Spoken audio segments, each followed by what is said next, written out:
Well done, guys. Thank you very much. That was a lot of fun. Workout.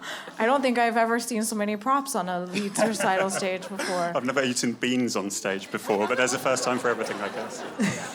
The faint scent of ham wafting towards me as I was trying to play the boulanger was very off-putting.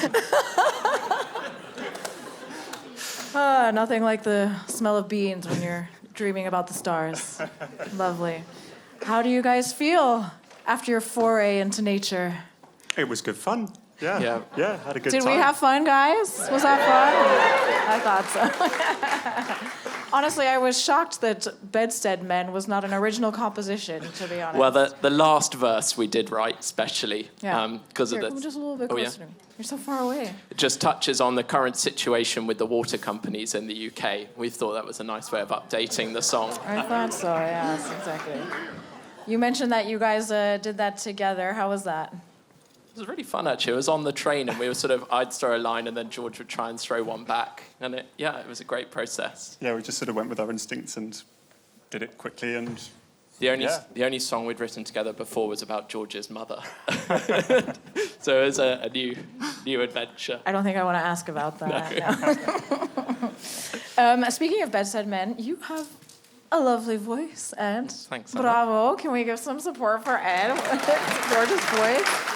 That was gorgeous. And speaking of which, Ed, you are quite a ways away from George most of the time, and sometimes he's behind you, and sometimes there's just camo netting hanging from the piano blocking your view. How was that as a pianist? Yeah, it's certainly hard. I mean, my training was as an organist, so I'm used to playing 100 meters away from people.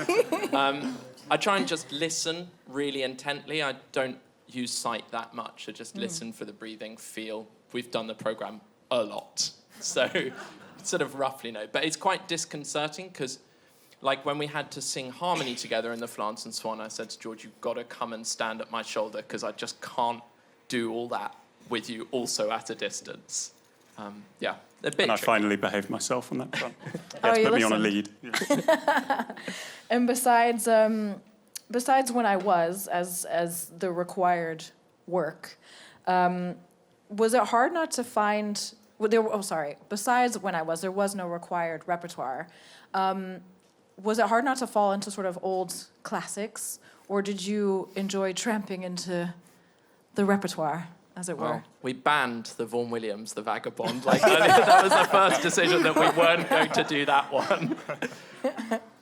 I hope we've struck quite a nice balance between some old favourites like Das Wandern and some things like the Muriel, Herbert, the Katie Moss that aren't so well known but should be better known because they're lovely songs. We really like Muriel, Herbert. Yeah, I mean, the Muriel, Herbert, the Katie Moss, and the Schubert were the ones that we sort of had in our repertoire already, really. So we worked from there on the basis of having some recognisable tunes that people would know, but trying to introduce new songs, and you know, we both love sort of English popular light music, and we wanted to add an element of that and bring that to hopefully a new audience. I guess we were also considering the language barrier, and you know, so I think we tried to foreground things that were in English in the hope that you know that would give us a better chance of connecting with everybody.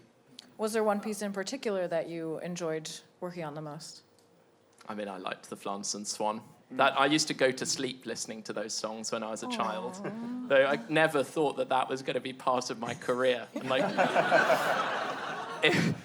if Dad had too much to drink at dinner, we'd all gather around the piano and sing Flans and Swan together. And now here I am in the Netherlands playing Flans and Swan.